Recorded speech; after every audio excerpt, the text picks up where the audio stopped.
الشيطان الرجيم بسم الله الرحمن الرحيم ألم تر إلى الذين أوتوا نصيبا من الكتاب يدعون إلى كتاب الله ليحكم بينهم ثم يتولى فريق منهم وهم معرضون۔ چونکہ ان آیات کریمہ کا رخ سخن جو ہے وہ یہود و نصارہ کی طرف ہے، تو اللہ تبارک و تعالی نے یہاں پر یہودیوں کی ایک عام عادت جو نصارہ میں بھی پائی جاتی ہے اس کو بیان فرمایا، اور یہی کچھ حالت جو ہے آج کل کے نام نہاد مسلمانوں کی بھی ہو گئی ہے۔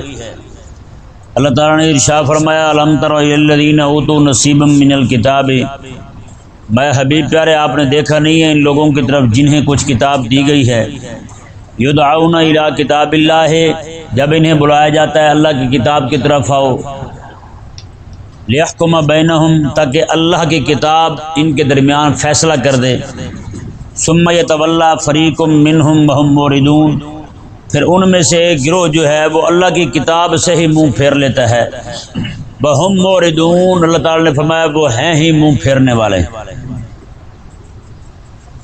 یہ ذہن میں رہے کہ یہ ایک تو انہیں یہ دعوت دی گئی کہ تورات میں اور انجیل میں کریمہ آقا صلی اللہ علیہ وسلم کے اوصاف شریفہ بیان ہوئے ہیں، آقا صلی اللہ علیہ وسلم کے متعلق عقیدہ ختم نبوت واضح طور پر بیان کیا گیا، کریم آقا علیہ السلام کی آمد کا، آقا علیہ السلام کے اوصاف شریفہ کو اس میں بالکل بین کر کے مکمل وضاحت کے ساتھ انہیں بیان کیا گیا، جس میں کسی طرح کی کوئی شک شبہ والی بات نہیں تھی۔ باوجود اس کے انہوں نے کریم آقا صلی اللہ علیہ وسلم کا انکار کیا، اور اوپر سے انہوں نے اپنی کتاب میں سے وہ آقا علیہ السلام کے اوصاف تک بدلنے شروع کر دی، اپنی کتاب میں سے آقا علیہ السلام کے اوصاف شریفہ کو نکالنا شروع کر دیا۔ سمجھ آ گیا نا مسئلہ؟ چونکہ کریم آقا صلی اللہ علیہ وسلم کی جو دعوت ہے، اللہ تعالیٰ نے ارشاد فرمایا، آقا علیہ السلام کا فرمان شریف بھی ہے ارسلت الی الخلق کافہ، اللہ تبارک و تعالیٰ نے مجھے ساری مخلوقات کے لیے قیامت تک آنے والے لوگوں کے لیے نبی بنا کر بھیجا ہے۔ یعنی یہ جو دعوت ہے، یہ دعوت قیامت تک کے لوگوں کے لیے اور ہر طبقے کے لوگوں کے لیے، ہر قوم کے لوگوں کے لیے یہ دعوت فقط میرے آقا علیہ السلام کی۔ آقا علیہ السلام سے پہلے جتنے بھی انبیاء کرام علیہ السلام تشریف لائے، ان کی دعوت اس طرح عام دعوت نہیں تھی، کسی علاقے کے لیے، کسی قوم کے لیے، کسی قبیلے کے لیے اس طرح کر کے ان کی دعوت ہوتی تھی۔ یہ واحد دعوت میرے آقا علیہ السلام کی ہے، کیونکہ آقا علیہ السلام کے بعد کوئی نبی نہیں آنا، تو آقا علیہ السلام کی دعوت جو ہے وہ ہر ایک کے لیے۔ سمجھ آ گیا مسئلہ جی؟ اب آگے دیکھیں جی، جیسے حضرت سیدنا موسیٰ علیہ السلام آپ بنی اسرائیل کے نبی ہیں جی، اور حضرت سیدنا عیسیٰ علیہ نبینا علیہ السلام آپ بھی بنی اسرائیل کے نبی ہیں۔ ایک عورت جو ہے وہ بنی اسرائیل میں سے نہیں ہے، وہ کسی اور قبیلے کی ہے، وہ حضرت عیسیٰ علیہ السلام کے پاس آتی ہے، ابھی آپ دعا کرتے ہیں بیمار ٹھیک ہو جاتے ہیں، دعا کرتے ہیں مردے زندہ ہو جاتے ہیں، دعا کرتے ہیں اندھے دیکھنے لگ جاتے ہیں، نبینے بینا ہو جاتے ہیں، آپ میرے لیے بھی دعا کریں۔ حضرت عیسیٰ علیہ السلام نے فرمایا کہ تیرا کس خاندان سے، کس قبیلے سے ہے؟ اس نے بتایا میں تو فلاں قبیلے سے۔ آپ نے فرمایا نہ، میں نبی بن کے آیا ہوں صرف انہی کا، بنی اسرائیل کا، تو لہذا میں دعا بھی صرف انہی کے لیے کروں گا۔ اب بتائیں عیسیٰ علیہ السلام جو ہیں، یہ ان کی کتاب میں بات موجود ہے، عیسیٰ علیہ السلام جو ہے آپ فرماتے ہیں میری نبوت سے حصہ، میری شفا سے حصہ، میری دعا سے حصہ صرف اور صرف میرے کلمہ پڑھنے والوں کو ہے، یعنی بنی اسرائیل کو ہے، ان کے علاوہ کسی کے لیے نہیں ہے حصہ میں۔ تو آپ ذرا خود بتائیں، آج پھر یہ نصرانی ذلیل جو ہیں، یہ یہودی جو ہیں ذلیل، یہ ہمیں کس بات پر ہمارے مسلمانوں کو دعوت دیتے ہیں یہودیت اور نصرانی اپنانے کی؟ کیونکہ ان کی تو خود عیسیٰ علیہ السلام کی نبوت جو ہے وہ صرف اسی قوم تک محدود تھی، اور وہ بھی اسی وقت تک محدود تھی۔ وہ وقت ختم، میرے آقا علیہ السلام تشریف لائے تو بات ختم، ان کی دعوت بھی ختم۔ دعوت تو پھر وہی چلے گی جو میرے آقا علیہ السلام لائے۔ کہ نہیں سمجھ آیا مسئلہ؟ تو پھر اس طرح کر کے ان کا آج مسلمانوں کو اس سے یہ ثابت ہوتا ہے، جو آج ہمیں مسلمانوں کو دعوت دیتے نا کہ آپ یہ قبول کر لیں، تو یہ وہ خود نصرانی نہیں ہے، وہ خود اپنے نبی کی دعوت سے بغاوت کر رہا ہے، کیونکہ ان کے نبی کی دعوت ہمارے لیے ہے ہی نہیں۔ تو باقی بات یہ ہے کہ ہم انہیں دعوت دیں گے، دعوت ہم دیں گے، کیوں دیں گے؟ اس لیے دعوت دیں گے ہم کہ ہمارے کریم آقا صلی اللہ علیہ وسلم کی دعوت جو ہے وہ عامہ بھی ہے، وہ شاملہ بھی ہے، وہ ساری کائنات کے لوگوں کو حاوی ہے، ساری کائنات کے لوگوں کی طرف متوجہ ہے۔ کوئی بھی بندہ آقا علیہ السلام کی دعوت سے خالی نہیں ہے۔ انسان تو انسان، آپ جنوں کو دیکھ لیں، کریم آقا صلی اللہ علیہ وسلم جو ہے، آپ صلی اللہ علیہ وسلم 6 مرتبہ رات کے وقت جنوں کو دعوت دینے کے لیے گئے۔ کن دعوت دینے کے لیے گئے؟ جنوں کو آقا علیہ السلام نے دعوت دی 6 مرتبہ۔ 2 مرتبہ مکہ مکرمہ میں تھے آقا علیہ السلام، اور 4 مرتبہ مدینہ منورہ سے حضور گئے۔ ایک مرتبہ حضرت عبداللہ بن مسعود رضی اللہ تعالیٰ عنہ ساتھ تھے، عشاء کی نماز پڑھائی، آقا علیہ السلام نے فرمایا کہ یہیں ٹھہرنا، وہ وہیں ٹھہر گئے۔ نماز کے بعد آقا علیہ السلام تشریف لے گئے۔ حضرت عبداللہ بن مسعود خود فرماتے ہیں، اور ایک بار حضرت عبداللہ بن زبیر ہیں ساتھ، بچے تھے، اور ایک بار حضرت زبیر ہیں ان کے والد ہیں۔ حضرت عبداللہ بن مسعود رضی اللہ تعالیٰ عنہ ارشاد فرماتے ہیں کہ آقا علیہ السلام مجھے لے گئے، جا کر کے آقا علیہ السلام نے گول دائرہ اس طرح کر کے کھینچا، کھینچنے کے بعد کریم آقا صلی اللہ علیہ وسلم نے ارشاد فرمایا کہ عبداللہ تم نے اس دائرے سے باہر نہیں آنا، ادھر ہی ٹھہرنا ہے۔ حضرت عبداللہ رضی اللہ تعالیٰ عنہ وہیں ٹھہر گئے۔ آپ فرماتے ہیں آقا علیہ السلام چلتے گئے، ابھی تک کچھ بتایا نہیں حضور نے، صرف دائرہ بنا کے، حصار مار کے، کوٹ بنا کے اس کے اندر بٹھا دیا، کچھ فرمایا نہیں حضور نے، یہیں ٹھہرنا، اتنا فرمایا۔ اور آقا علیہ السلام تشریف لے گئے۔ حضرت عبداللہ فرماتے ہیں اتنا دور گئے کہ بہت دور تک چلے گئے آقا علیہ السلام۔ تو حضرت عبداللہ فرماتے ہیں میں وہیں بیٹھا ہوا تھا دائرے میں، زور شور سے آوازیں آنے لگیں جیسے بحث ہو رہی ہو۔ اس کے بعد جو ہے کہتے ہیں جی پھر ساری بحث ختم ہو گئی، ساری آوازیں خاموش ہو گئیں۔ اتنے میں کریم آقا علیہ السلام بیان فرمانے لگے، حضور خطاب فرمانے لگے۔ اللہ اکبر! آقا علیہ السلام کا خطاب کیسا ہوتا تھا جی؟ ایسا آقا علیہ السلام کا خطاب کہ لوگ حیران رہ جاتے تھے کہ آگے یوں ہیں دبیلچے فصحا عرب کے بڑے بڑے، کوئی جان منہ میں زبان نہیں، جسم میں جان نہیں۔ انہوں نے کہا جسم میں جان ہی نہیں رہی آقا علیہ السلام کے خطاب کے سامنے۔ ایسے زور کے خطیب تھے میرے کریم آقا صلی اللہ علیہ وسلم۔ حضرت عبداللہ فرماتے میں وہیں ٹھہر گیا، آقا علیہ السلام کا خطاب شروع ہوا، آقا علیہ السلام بیان فرما رہے ہیں، بیان اور مزے کی بات دیکھیں۔ حضرت عبداللہ فرماتے ہیں یہ سورۃ الرحمن جو نازل ہوئی نا، سب سے پہلے کریم آقا صلی اللہ علیہ وسلم نے یہ سورۃ مبارکہ جنوں کو پڑھ کے سنائی۔ نازل ہوئی، نازل ہوتے ہی آقا علیہ السلام نے پہلے جنوں کو سنائی، دوسرے دن آ کے آقا علیہ السلام باقی لوگوں کو سنا رہے ہیں۔ اندازہ لگائیں۔ اور کریم آقا علیہ السلام نے ارشاد فرمایا، تو آقا علیہ السلام جب پڑھتے تھے نا فَبِأَيِّ آلَاءِ رَبِّكُمَا تُكَذِّبَانِ، تو اچھا سناتا ہوں۔ آقا صلی اللہ علیہ وسلم واپس تشریف لائے بیان کرنے کے بعد، آقا علیہ السلام نے حضرت عبداللہ بن مسعود رضی اللہ تعالیٰ عنہ کو ارشاد فرمایا، آقا علیہ السلام نے فرمایا کہ میں جب گیا وہاں جنہوں نے مجھے دعوت دی تھی آج ہمارے ہاں بیان فرمائیں، آج ہمارے ہاں بیان فرمائیں۔ کریم آقا علیہ السلام نے فرمایا کہ پہلے ان کے سرکش بددین لوگ کے کمینی طبیعت کے لوگ جو ہیں فاسق فاجر، وہ کھڑے ہو گئے، وہ شور ڈالنے لگے کہ ان کا بیان نہیں سننا، ان کی گفتگو نہیں سننی۔ آقا علیہ السلام نے ارشاد فرمایا کہ پھر ان کے سرکردہ جو لوگ تھے جو مجھے لے کر گئے تھے، انہوں نے انہیں سمجھایا کہ یہ مہمان ہیں ہمارے، اور یہ یقینی بات ہے یہی نبی آخر الزماں ہے، تم انسان بن کے سنو ان کی بات، ماننا نہ ماننا تمہاری مرضی ہے۔ کریم آقا علیہ السلام نے فرمایا جب میں نے خطاب اپنا بند کیا تو ان میں سے 55 لاکھ کے قریب جنہوں نے کلمہ پڑھا، 55 لاکھ ایک ہی رات کے اندر، اور ایک ہی سورت سن کے، اندازہ لگائیں۔ یہ کریم آقا صلی اللہ علیہ وسلم کا خطاب، سبحان اللہ۔ اور آقا علیہ السلام جب صبح سنا رہے ہیں نا صحابہ کو یہ سورہ رحمان شریف، فَبِأَيِّ آلَاءِ رَبِّكُمَا تُكَذِّبَانِ، حضور نے پڑھا تو صحابہ سارے چوپ۔ آقا علیہ السلام نے فرمایا رات یہی سورت میں نے جنوں کو سنائی ہے، میں پڑھتا تھا یسألہ من فی السماوات والارض کل یوم هو فی شان فبأی آلاء ربکما تکذبان، یہ پڑھتا نا فبأی آلاء ربکما تکذبان، سارے جن ہی کھڑے ہو جاتے، کہتے مولا ہم تیری کسی نعمت کا انکار نہیں کرتے، ہم تیرا شکر کرتے ہیں، ہم مانتے ہیں تیری بات کو۔ آقا علیہ السلام میں تمہیں سنا رہا ہوں، سارے چپ بیٹھے ہوئے ہیں، کچھ تو کہو تم بھی۔ اس سے یہ ثابت ہوا کہ زبان سے بندہ کہے نہیں تو پھر دل میں ضرور کہے مولا تیری نعمتوں کا شکر ادا کرتے ہیں، ہم انکار نہیں کرتے۔ یہ بڑی حیران کن بات ہے۔ کریم آقا صلی اللہ علیہ وسلم نے ایک مرتبہ تشریف فرمایا، ایک دیہاتی بندہ آیا، اس بیچارے کو کیا پتا، وہ آیا اور آقا علیہ السلام کے سامنے آ کے کہنے لگا جی سنا ہے آپ کو گیت وغیرہ بھی سناتے ہیں۔ آپ کا رب آپ کو گیت دیتا ہے، آپ وہ سناتے ہیں۔ کریم آقا علیہ السلام نے شوقینا کا لفظ اس نے بولا، آقا علیہ السلام میں نا گیت سے ہمارا کوئی تعلق نہیں ہے، میرا رب مجھے وحی دیتا ہے، وہی قرآن ہوتا ہے، وہی میں بھی پڑھتا ہوں، وہی میرا رب مجھے عطا فرماتا ہے۔ آقا علیہ السلام کو کہنے لگا کو پھر سنائیں، کو نیا سنائیں۔ آج آقا علیہ السلام نے، میں ابھی بھی سورۃ اخلاص نازل ہوئی ہے، ابھی سورۃ اخلاص نازل ہوئی ہے۔ کریم آقا علیہ السلام نے جب پڑھا نا جی، اس پہ ایسی وجدانی کیفیت طاری ہوئی کہ اچھل کے کھڑا ہو گیا، کہنے لگا نعم الہ الہنا، کتنا سونا الہ ہے ہمارا الہ، کتنا سونا الہ ہے، یقبل الیسیر و یعطی الجزیل۔ اس نے کہا وہ تھوڑے سے پہ راضی ہو جاتا ہے، جب دینے پہ آتا ہے تو اتنا عطا فرماتا ہے کہ کمال کر دیتا ہے، سا کریم کرم فرمانے پہ آتا ہے تو انتہا کر دیتا ہے۔ تو اس نے یہ بات کی نا، حضور اتنے خوش ہوئے سن کے اس کی یہ تفسیر، واہ واہ واہ واہ کیا بات کی ہے تو نے، کیا بات۔ اب سن بھی پہلی بار رہا ہے، جس بیچارے کو وحی کا نہیں پتا، وحی کو گیت کہہ رہا ہے، پہلی بار جب اس نے میرے آقا علیہ السلام سے بتائیں یار حضور کیسے خطیب تھے، سنا اس نے سورہ اخلاص تو ایسی تفسیر بیان کی اس نے، کریم آقا علیہ السلام خوشی سے مسکرانے لگے۔ حضرت عبد الرحمن بن عوف آئے حضور کی بارگاہ میں، حضور اجازت ہو، اس نے آج تفسیر کر کے نا سورۃ اخلاص کی خوش کر دیا ہے آپ کو، جی چاہتا ہے اسے کوئی انعام دوں۔ آقا علیہ السلام کیونکہ تفسیر کی ہے نا قرآن کی، سورہ اخلاص کی تفسیر کی ہے، جی چاہتا ہے انعام دوں اسے۔ کریم آقا علیہ السلام کیا ہے تمہارے پاس؟ کہنے لگے حضور میرے پاس ایک اونٹنی ہے، گابھن ہے، بالکل بچہ دینے کے قریب ہے، کچھ ہی دن بعد بچہ دے دے گی۔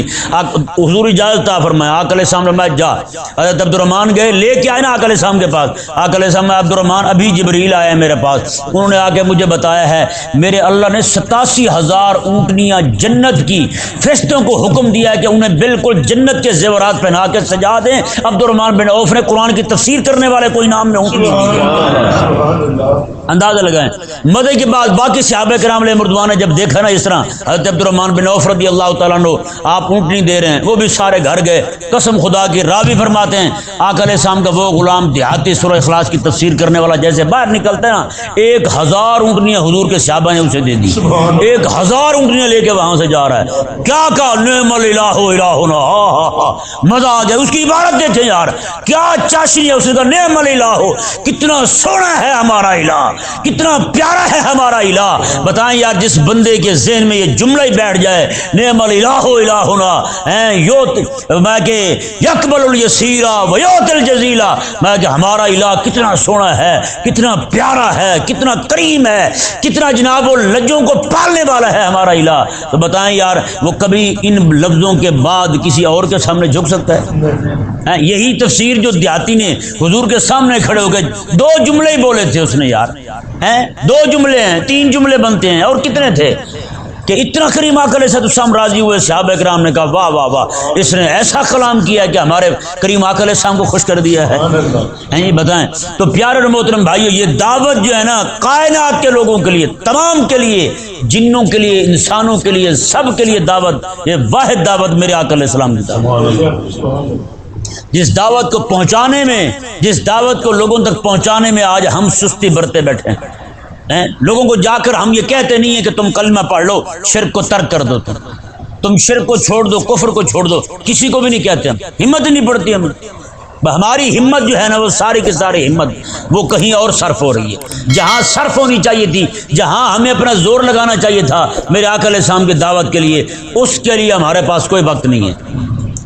اس کے لیے ہمارے پاس کوئی وقت نہیں ہے۔ ہمارا روح سخن جو ہے وہ مشرکین کی طرف نہیں ہے، ہمارا روح سخن جو ہے وہ یہودیوں کی طرف نہیں ہے، ہمارا زور جو ہے وہ نصرانیوں کی طرف نہیں چلتا، ہمارا زور جو ہے وہ غریب کلمہ پڑھنے والے پر چلتا ہے۔ جو کلمہ پڑھتا ہے نا غریب، اسی پہ سارا زور ہے ہمارا۔ یہ کلمہ کیوں پڑھتا ہے؟ بس اس کو اسلام سے نکال دو، اس کو سنیت سے نکال دو، اس کو جناب مذہب اہل سنت سے نکال دو۔ کیوں بھائی تمہارا زور ادھر ہی کیوں لگتا ہے؟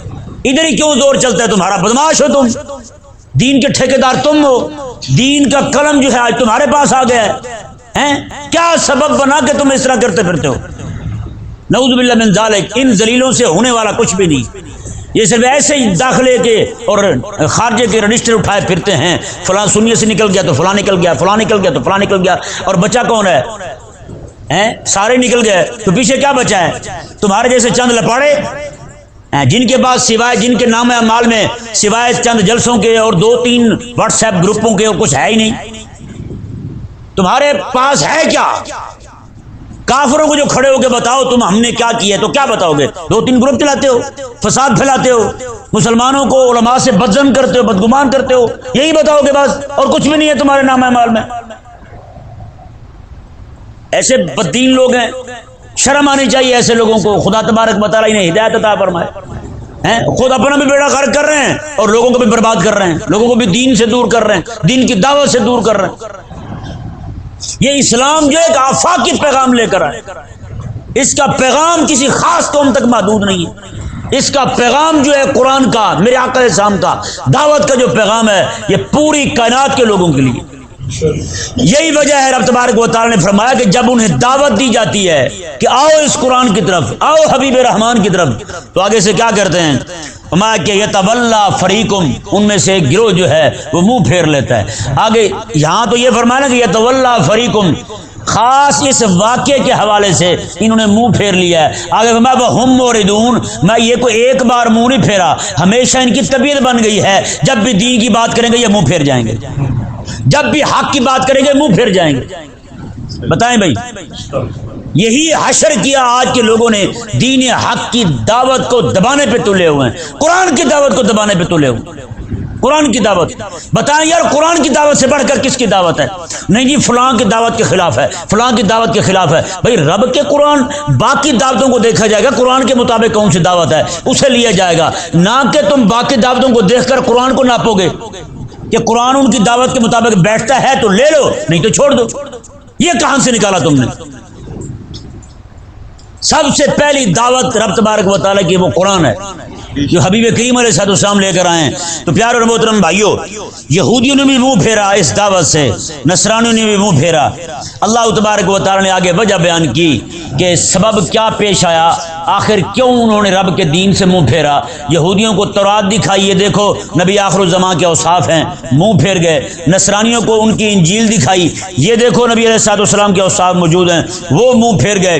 اگر تمہیں جہاد کی آیات دکھائی جاتی ہیں تم منہ پھیر جاتے ہو، نبی علیہ السلام کی تلوار کی باتیں بتائی جاتی ہیں تم منہ پھیر جاتے ہو، آقا علیہ السلام کے غزوہ احد، خندق، احزاب کی باتیں بتائی جاتی ہیں، بدر کی باتیں بتائی جاتی ہیں، حنین کی باتیں بتائی جاتی ہیں، آقا علیہ السلام کا یہ جہاد کا سفر بتایا جاتا ہے، تم منہ پھیر جاتے ہو۔ آخر وجہ کیا ہے؟ جس چیز نے تمہیں دھوکے میں ڈال رکھا ہے، نبی علیہ السلام کی دعوت کے قریب نہیں آتے۔ یہ آیت مبارکہ نے واضح طور پر بتا دیا یہود و نصارہ وہ کیوں پھرے تھے دین سے، کیوں انہوں نے نہ قرآن کو مانا، نصرانیوں نے نہ انجیل کو مانا، یہودیوں نے تورات کو نہیں مانا، کیوں نہیں مانا؟ رب تبارک و تعالیٰ نے آگے سبب بیان کیا۔ اب بتائیں جو تجزیہ رب پیش کرے گا، سبحان اللہ، جس چیز کو واضح رب کرے اسے کون جھوٹا کہہ سکتا ہے؟ اللہ تبارک و تعالیٰ نے ارشاد فرمایا، جی دیکھیں ذالک بانہم قالوا لن تمسنا النار الا ایاما معدودات۔ اللہ اکبر۔ اللہ تعالیٰ نے وجہ یہ بنی، ان ذلیلوں نے یہ عقیدہ بنا لیا تھا، انہوں نے کہا تھا ہمیں جہنم کی آگ چھو ہی نہیں سکتی سوائے چند دنوں کے، بس ہم بخشے ہوئے ہیں۔ کیوں؟ نصارہ نے کہا کہ ہمارے سارے گناہ جو ہیں وہ عیسیٰ علیہ السلام نے اپنے سر لے لیے ہیں۔ یہودیوں نے یہ کہا کہ ہمارے سارے گناہ جو ہیں وہ نقصان دہ نہیں ہے، کیوں؟ ہم نبیوں کے بیٹے ہیں، ہم نبیوں کے بیٹے ہیں، ہم پاکوں کی اولاد ہیں، ہم بزرگوں کی نسل میں سے ہیں، اس لیے ہمیں بھی ہمارا کوئی گناہ نقصان نہیں دیتا۔ اس لیے اب ہم دین کو مانیں نہ مانیں، اس پر عمل کریں نہ کریں، رب تعالیٰ نے فرمایا انہوں نے تورات سے منہ پھیر لیا۔ وہ کون سا عقیدہ شفاعت ہے تمہارا؟ کون سا عقیدہ شفاعت ہے؟ وہ کون سا عقیدہ کفارہ گھڑا ہے تم نے؟ وہ کون سا عقیدہ ابنیت اور جناب شہزادگی، صاحبزادگی تم نے گھڑا ہے جس کی وجہ سے تم اپنے آپ کو رب کے دین سے بھی بڑا سمجھنے لگ گئے ہو؟ یہی بتایا نا رب نے۔ ان ذلیلوں کو یہی نظریہ تھا جیسے آج کل کے پیروں کا ہے۔ یہ پیر جو ہے نا آج کل کے یہ کہتے ہیں کہ ہم رب کے دین سے بھی اونچے ہیں، رب کے دین سے بھی اونچے ہیں، اور اس لیے ہمیں کہتے ہیں جی آپ امتی ہیں، ہم تو امتی نہیں ہیں۔ جی آپ کون ہیں پھر؟ ہم سید ہوتے ہیں۔ کیا مطلب ہے تمہارا بھائی؟ سید امتی نہیں ہوتا حضور کا، ہیں؟ سید امتی نہیں ہے حضور کا، آقا علیہ السلام کا غلام نہیں ہے، آقا علیہ السلام کے دین کے تابع نہیں ہے۔ آپ یاد تھوڑی سی مثال دیتا ہوں آپ کو، آپ دیکھیں دعوت قیمتی ہے یا دائی قیمتی ہے؟ دعوت قیمتی ہے۔ یہی وجہ ہے دعوت حضور کی تھی، اسی دعوت پر حضرت امام حسین نے جان دی ہے۔ امام حسین رضی اللہ تعالیٰ عنہ کا نظریہ فلسفہ آپ کی فکر اور سوچ بتا رہی ہے کہ نبی کی دعوت قیمتی ہے، امتی قیمتی نہیں ہے۔ یہی تو وجہ ہے حضرات انبیاء کرام علیہ السلام کی جانیں گئی ہیں اسی دین کی دعوت کے لیے کہ نہیں؟ اللہ اکبر کبیرہ۔ رب تبارک و تعالیٰ نے ارشاد فرمایا جی دیکھیں ہمارا ان کا نظریہ یہی ہے کہ ہم جہنم نہیں جائیں گے، جہنم کی آگ ہمیں چھو ہی نہیں سکتی، نہیں چھو، لن تمسنا النار، نہ ہمیں چھو نہیں سکتی الا ایام معدودات، اگر مجبوراً چلے بھی گئے تو صرف چند دن رہیں گے، تھوڑی دیر، 7 دن کا وہ قول کرتے تھے، 7 دن ہم رہیں گے یا 40 دن چلے جائیں گے، جتنے دن بچڑے کی پوجا کی ٹھیک، پھر ہم باہر، ہم اور جنت۔ بتائیں بھائی آج یہی عقیدہ نہیں بن گیا ہمارے لوگوں کا؟ جس بندے کو بھی ہاتھ لگائیں وہ خواجہ قطب الدین بختیار کاکی بنا ہوا ہے۔ اب حالانکہ وہ بزرگ ڈرنے والے تھے، اتنی بشارتیں پانے کے باوجود، زندگی ساری رب تبارک و تعالیٰ کی مرضی کے مطابق گزارنے کے باوجود رب تبارک و تعالیٰ کی خشیت رکھنے والے تھے، لیکن آج ہمارا کیا حال ہوا ہے؟ رب تبارک و تعالیٰ نے ارشاد فرمایا وَغَرَّهُمْ فِي دِينِهِمْ مَا كَانُوا يَفْتَرُونَ۔ اللہ اکبر۔ رب تبارک و تعالیٰ نے ارشاد فرمایا انہیں یہی بات ان کے دین کے معاملے میں انہیں دھوکے میں ڈال گئی۔ یہ دین چھوڑ چکے ہیں، دین چھوڑ چکے ہیں، جو چیزیں دین تھی انہوں نے انہیں چھوڑ دیا ہے۔ آج کنہیں دین بنائے بیٹھے ہیں، کنہیں دین بنائے بیٹھے ہیں؟ نصرانیوں میں پورا دین عیسیٰ علیہ السلام کا چھوڑ کے اکیلی کرسمس کھڑی ہے۔ کیا ہے؟ کرسمس ہے عیسیٰ علیہ السلام کی بات۔ آج ان کے چرچ بھی ویران ہو گئے، برباد ہو گئے، کچھ بھی نہیں ہے، اور عبادت بھی رب تبارک و تعالیٰ کی صرف سنڈے کو، ہفتے میں 1 دن کافی ہے۔ بھی بتائیں بھی روٹی رب کی دی ہوئی روز کھائیں، عبادت تو اس کی ہفتے بعد کہ نہیں؟ کیا بدماشی ہے۔ تو یہی حال کچھ ہمارے لوگوں نے کیا ہے۔ نوکری پہ ضرور جائیں، اپنے کام ضرور کریں، حاضریاں ضرور وقت پہ جا کے لگائیں، جب رب تبارک و تعالیٰ کی بارگاہ کی بات آئے تو پھر اکیلے عید والے دن آ جائیں یا صرف جمعے والا دن آ جائیں، وہ آخر میں جب وہ آخری خطبے کے الفاظ چل رہے ہوں گے بھاگتے ہوئے اوپر آئیں گے، ابھی دعا بھی نہیں ہوگی، سلام ایک طرف پھرا ہوگا، ایک طرف رہتا ہوگا، وہ جا رہے ہوں گے، ہے یا نہیں؟ تو بتائیں جو حال ان کا ہے وہی حال ان کا ہوا یا نہیں ہوا؟ اچھا وہ بھی کرسمس پہ کھڑے ہیں، ان کی اکثریت جو ہے، اور یہ ہمارے لوگ جو ہیں یہ بھی پوری جماعت تقریباً صرف میلاد پہ کھڑے ہیں۔ نبی علیہ السلام کی گستاخی ہو جائے اتنے لوگ باہر نہیں آتے، آتے ہیں باہر، انہیں دکھ بھی نہیں ہوتا، تکلیف بھی نہیں ہوتی انہیں، اور جیسے میلاد کا دن ہے تو ہر بندہ عاشق رسول بن کے باہر آ جاتا ہے۔ آخر یہ کہاں سے نکل آئے جو نبی کی عزت کی بات پہ نہیں نکلے تھے؟ انہیں پتہ تھا جب نبی کی عزت کی بات کریں گے تو ہو سکتا ہے راستے میں یتیم خانہ آئے 30 بندے مارے جائیں، نبی کی عزت کے لیے ختم نبوت کے لیے نکلے ہیں تو ہو سکتا ہے راستے میں مال روڈ آئے 10,000 بندہ ہی مارا جائے، ہو سکتا ہے مسجد وزیر خان کے باہر جمع ہوں نبی علیہ السلام کی ناموس کے لیے ختم نبوت کے لیے گولیاں لگ جائیں اور ہم بھونے جائیں وہیں پہ، ہو سکتا ہے ہم جا رہے ہوں فیض آباد راستے میں پڑ جائے تو بندے مارے جائیں۔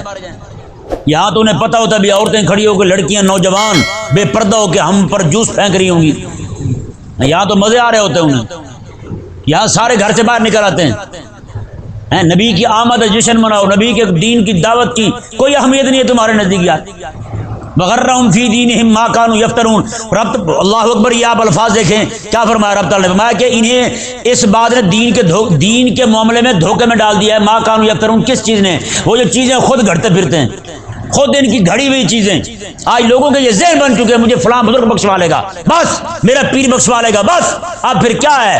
وہ بدعقیدگی کو، بے دینی کو، بدعات کو، خرافات کو، بدعات خبیثہ کو اس نے اپنا دین سمجھ لیا، پوری زندگی اس کی دین کے ساتھ کوئی میل نہیں کھاتی، پوری زندگی اس کی دین کے لیے کوئی میل نہیں کھاتی، نہ غلبہ دین کے لیے کام کرے، غلبہ دین کے لیے ایک لمحے بھر کے لیے بھی جد و جہد، سوچو چھوڑو اسے، وہ سوچنے کے لیے تیار نہیں ہے۔ کیا ہے؟ صرف خرافات کو اپنا دین سمجھ بیٹھے ہیں۔ رب تبارک و تعالیٰ نے یہی فرمایا، میں یہودیوں کو یہی طریقہ ہے، نصرانیوں کو یہی طریقہ ہے، وغرہم فی دینہم ما کانوا یفترون، میں کہ ان کی افتراء بازیاں، جھوٹ جو ہے اس نے انہیں ان کے دین کے معاملے میں دھوکے میں ڈال دیا۔ بتائیں بھائی اتنا بھی بندہ بے وفا ہوتا ہے اپنے رب کے دین کا کہ گھڑی ہوئی باتیں جھوٹ سن کے دین سے غافل ہو جائے؟ کیا حال ہوا آج ہمارا؟ کبھی سوچتے ہیں ہم بیٹھ کے یار آخر یہ لوگ دین کے معاملے میں دھوکے میں کیوں مبتلا ہو گئے؟ دین کے مقابلے میں ہی اندھے کیوں ہیں؟ باقی ہر چیز دیکھتے ہوئے ان کی آنکھیں چار ہوتی ہیں، لیکن جیسے دین کی بات ہے تو اندھے ہو جاتے ہیں۔ کیوں اندھے کیوں ہوئے آخر؟ وغرہم، دھوکے میں کیوں مبتلا ہوئے؟ اس کی وجہ یہی ہے کہ ان کی آنکھیں بند ہو گئی، ان کی آنکھوں میں اشیاء کی معرفت نہیں رہی، اشیاء کو پہچاننے کی ہمت نہیں رہی، اس لیے دھوکے میں مبتلا ہو گئے۔ یہی تو وجہ ہے فرعون نے کھڑے ہو کہا میں خدا ہوں، لوگ مان گئے، پورا مصر مان گیا کہ فرعون خدا ہے۔ بتائیں، صرف موسیٰ علیہ السلام اور حضرت ہارون علیہ السلام کھڑے ہو، اس سے ثابت کیا ہوتا ہے؟ جب بھی فتنہ کھڑا ہوتا ہے اکثریتی لوگ اسی فتنے میں مبتلا ہو جاتے ہیں۔ آج کہتے ہیں فلانے مولوی صاحب تو یہ نہیں کہتے جو آپ کہتے ہیں، فلانے مولوی صاحب تو یہ نہیں کہتے جو آپ کہتے ہیں، آپ ہی کہتے ہیں کہ یہ بات کیوں نہیں کرتے، آپ ہی کہتے ہیں کہ یہ بات کیوں نہیں کرتے۔ بھائی کیوں نہ کہیں، یا تو یہ کہو کہ ہم غلط کہہ رہے ہیں، قرآن پڑھ کے ہم کہہ رہے ہیں آپ کو یار یہ رب کا قرآن فرما رہا ہے، یہ رب کی وحی ہے، پھر بھی اگر تم دائیں بائیں ہو رہے ہو، ادھر ادھر ہو رہے ہو، راہ حق پہ نہیں آ رہا ہے، میرے سے ہمارا کیا قصور ہے؟ بتائیں بھائی۔ اور کئی لوگوں کو یہ بھی اعتراض ہوتا ہے آپ کی باتوں میں سختی بہت ہوتی ہے، تو یہ ذہن میں رہے ہر جگہ پر نرمی اور میٹھا یہی کرنا یہ نقصان دہ ہوتا ہے۔ مولانا روم رحمہ اللہ نے اسی بات پر ارشاد فرمایا، آپ فرماتے ہیں کہ ایک بندہ جو ہے نا باغ میں سویا ہوا تھا، منہ اس کا کھلا تھا، نیند گہری ہوتے نا بندے، نیند گہری ہوتی ہے، اٹھا کے چارپائی باہر ہی پھینک دیں اسے پتہ ہی نہیں چلتا، تو نیند گہری ہے اس کی، سویا ہوا ہے۔ مولانا روم رحمہ اللہ ارشاد فرماتے ہیں کہ ایک سانپ آیا اور اس کے منہ میں داخل ہو گیا، سانپ آیا اس کے منہ میں بڑھ گیا پورے کے پورا اندر۔ تو مولانا روم رحمہ اللہ فرماتے ہیں وہاں ایک بندہ تھا، وہ دانا تھا، بڑا ہی فہیم تھا، وہ گزرا، اس نے دیکھا سانپ اندر چلا گیا ہے، اس نے بہت بڑا ڈنڈا اٹھایا، ڈانگ وہ اٹھایا اور زور سے مارا اسے، اٹھے کھاؤ، وہ کھڑا ہوا، اس نے کہا یہ پھل کھا، اس نے امرود کھلائے، کیلے کھلائے، جو بھی پھل تھے سارے کھلائے، پھر اس نے اسے پانی پلایا ڈنڈے مار مار کے، پانی پہ اس نے کہا چل دوڑ، اب وہ دوڑنے لگا، وہ چیخ چیخ کے پوچھے بتا میرے قصور کیا ہے؟ اچھا بندہ تو پہلے پھل کھلایا ڈنڈے مار کے، اب دوڑا رہا ہے ڈنڈے مار کے، کیا وجہ ہے؟ اس نے کہا تو دوڑ، بس تو دوڑ، ڈنڈے مارتا گیا، پیچھے سے بھاگتا گیا۔ اب ہوا کیا؟ باتیں اسے ٹھوکر لگی اور گرا، ساتھ ہی اسے الٹی آئی، کیا آئی اسے؟ سارے پھل جو کھائے تھے وہ بھی نکلے، پانی بھی نکلا، اور جو سانپ تھا اندر وہ بھی باہر نکلا ہے، سانپ بھی باہر نکلا ہے۔ اب اس نے دیکھا سانپ کو منہ سے باہر نکل رہا ہے، اس نے اس کے پاؤں پکڑ لیے، اس نے کہا بتا یہ واقعہ کیا ہوا میرے ساتھ، اندر میرے سانپ کیسے؟ اس نے کہا تو سویا ہوا تھا، تیرے اندر سانپ تھا۔ مولانا روم رحمہ اللہ فرماتے ہیں اگر وہ بھی یہاں آ کے اس کو جناب یہ کہتا ڈیئر کسٹمر، ڈیئر فلاں پہلے آ کے کہتا جی مجھے آپ سے بڑی محبت ہے، میں آپ کا بڑا خیر خواہ ہوں، بڑے میٹھے انداز میں کہتا میں آپ کا بڑا خیر خواہ ہوں، تو آپ مہربانی فرمائیں، آپ جب سوئے ہوئے تھے بوتھا آپ کو کھلا ہوا تھا، اس کے اندر سانپ داخل ہو گیا ہے، تو آپ مہربانی کریں ذرا کوئی ہاتھ چھت ماریں پیٹ کو، وہ کھٹکا شٹکا ہوگا تو باہر آ جائے گا۔ تو مولانا روم فرماتے ہیں اس بندے نے سنتے مر جانا تھا، اس نے سنتے مر جانا، انہوں نے کہا تو آڈیو خیر میں مر گیا بھائی۔ اب بتائیں کسی بندے کو صرف اتنا بتایا جائے یار تیرے کمرے میں سانپ ہے، پیار کے ساتھ کوئی بندہ آگے بتائے تو کیا بچے گا اس بیچارے کا؟ بندہ کہیں کسی کو سلائے، بیڈ بھی ہو اچھا خوبصورت، اور ساتھ اس کی اگربتیاں بھی جلا دے، اے سی بھی جلا دے، سارا کچھ کر دے، کہے جی آپ سو جائیں، لیکن رات کو 12 بجے یہاں سانپ آتا ہے، کیا بنے گا اس بیچارے کا؟ کوئی بندہ کہے گا اس نے اسے سکون دیا ہے؟ ساری رات سوئے گا بندہ، نیند آئے گی۔ تو بتائیں جس بندے کو یہی بتا دیا جائے کہ جناب آپ کے پیٹ میں سانپ ہے تو مر جائے گا وہ تو۔ مولانا روم رحمہ اللہ فرماتے ہیں کہ ہر جگہ جو ہے نا میٹھی باتیں کرنے والی نہیں ہوتی، ہر جگہ میٹھی باتیں کرنے والی نہیں ہوتی، باتیں کہیں پہ حضرت موسیٰ علیہ السلام والا ڈنڈا بھی اٹھانا پڑتا ہے، ان کا ایسا اٹھانا پڑتا ہے، وہ اسی لیے فرمایا نا حضرت بابا بلے شاہ رحمہ اللہ نے، آپ نے فرمایا کہ 4 کتاباں اتو لتھیاں تے 5واں لتھا ڈنڈا، 4 کتاباں 5واں لتھا، انہوں نے کہا پھر جو کم ڈنڈے کی تھے نا بس وہی ہوا ہے یا نہیں؟ ڈنڈا مطلب تلوار کا حکم ہے، اس کے ساتھ اس کا بڑا فائدہ ہوا ہے۔ یہ حضرت بلے شاہ رحمہ اللہ نے بڑی بات کی آپ نے، میں کہ 4 کتاباں اتوں لتھیاں 5واں لتھا، اسی لیے ڈنڈے کو مطہر کہتے ہیں، کیا کہتے ہیں؟ پاک کرنے والا، کیا کہتے ہیں؟ پاک کرنے والا، یہ بڑے بڑے لوگوں کو پاک کر دیتا ہے۔ تو اس لیے جب تک یہ اسلام اس وقت جو ہے نا ہمارا، اس وقت اسلام کے ہاتھ میں اب ڈنڈا آ گیا نا، تو سب کی طبیعت صاف ہو جائے گی، سب کی طبیعت صاف ہو جائے گی۔ ہاں اللہ تبارک و تعالیٰ نے ارشاد فرمایا جی دیکھیں وغرہم فی دینہم، یہ انہیں ان کی افطرا بازیوں نے، گھڑی ہوئی باتوں نے، مجھے فلاں بخشوا لے گا، فلاں بخشوا لے گا، عقیدہ شفاعت جو ہے ان کا، عقیدہ شفاعت جو میرے کریم آقا صلی اللہ علیہ وسلم کے متعلق ہے وہ برحق ہے، لیکن یہ لوگ کوئی بندہ ذہن نہ بنائے جو میں مرضی کرتا رہوں، میرے لیے حلال ہے سب کچھ، میں بخشا جاؤں گا، یہ ٹھیک نہیں ہے، یہ ٹھیک ہے نہیں ہے۔ ڈرے بھی بندہ گناہ ہو رہے ہیں اس سے روز توبہ کرے، گناہ ہو رہا ہے روز ہو رہا ہے نا، روز توبہ کرے، کوئی دن توبہ کے بغیر نہ گزارے، کوئی دن بھی توبہ کے بغیر نہ گزارے، گناہ روز ہو رہا ہے روز توبہ کرتا رہے۔ سمجھ آ رہا ہے مسئلہ نہیں آ رہا؟ اور پھر یہ دعا بھی کرے یا اللہ میں تیرا گناہ گار بندہ ہوں، نفس کے ہاتھوں مجبور ہوں، میں چاہتا ہوں رک جاؤں نہ کروں، اب مجھ سے ہو رہا ہے، اب تو ہی مجھے ہمت دے، توفیق دے، میں اس گناہ سے بچ جاؤں۔ یہ دعا کے کرے روز، گناہوں میں پڑ جائے بندہ تو جان ہی چھوڑتی جلتی، لیکن ساتھ یہ دعا ضرور کرے روز توبہ کر۔ وہ کیا ہے نا شاید مولانا روم رحمہ اللہ کا شعر ہے یا کسی اور کا شعر ہے، اس وقت یاد نہیں پڑ رہا، بازا بازا ہر آنچ ہستی بازا، ایک حدیث قدسی کا ترجمہ کرتے ہیں کہ اللہ تعالیٰ فرماتا ہے کہ تو واپس آ، واپس آ جا، ہر آنچ ہستی بازا، تو جو کچھ بھی ہے نا واپس آ جا، گر 100 بار توبہ شکستی بازا، میں 100 بار بھی توبہ کر کے توڑ بیٹھا نا پھر بھی آ جا، پھر بھی تجھے معاف کر دوں گا۔ بارگاہ ماں بارگاہ نا امیدی نیس، میں ہماری بارگاہ جو ہے نا یہ نا امیدی کی بارگاہ تو ہے ہی نہیں، یہ نا امیدی والی بارگاہ نہیں ہے، اس لیے بندے کو چاہیے کہ ہر وقت توبہ کرتا رہے۔ رب تبارک و تعالی نے ارشاد فرمایا فکیف اذا جمعناہم لیوم لا ریب فیہ، میں بتاؤ پھر کیسا ہوگا جب ہم سب لوگوں کو اس دن جمع کریں گے جس دن جمع ہونے میں شک ہے ہی نہیں، لا ریب فیہ، اس دن کے جمع ہونے میں، اس دن کے بپا ہونے میں، قیامت کے آنے میں کوئی شک نہیں ہے۔ ووفیت کل نفس ما کسبت، ہر بندے کو اس کی کمائی کا بدلہ دیا جائے گا، یعنی ہر مزدور کو، کاسب مزدور کو کہتے ہیں، ہر مزدور کو اس کی مزدوری دی جائے گی، تو ہم لا یظلمون، اور کسی پر ظلم نہیں کیا جائے گا۔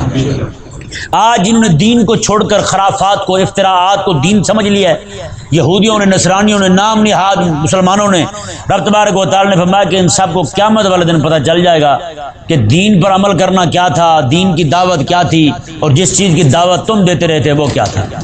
اللہ تبارک و تعالی ہم سب کو سمجھنے کی توفیق عطا فرمائے۔